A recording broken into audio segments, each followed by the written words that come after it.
శివానందలహరి 9వ శ్లోకం. గభీరే కాసారే విశతి విజనే ఘోర విపినే విశాలే శైలే చ భ్రమతి కుసుమార్తం జడమతి సమర్ప్యైకం చేతః సరచిజ ముమానాథ భవతే సుఖేనావస్థాతుం జనహ్య న జానాతి కిమహు.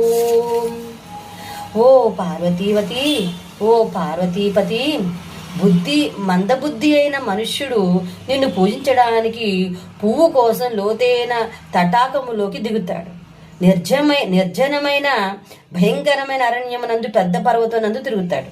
అతడు తనలోనే ఉన్న తన మనస్సు అనే పద్మమును నీకు సమర్పించి ఈ లోకంలో సుఖంగా ఎందుకు ఉండడం లేదో నాకు ఆశ్చర్యంగా ఉంది. మనసు పెట్టి భక్తితో పూజించడం ముఖ్యం, అంతేగాని పుష్ప సేకరణకై పాటుపడడం ముఖ్యము కాదని భావము.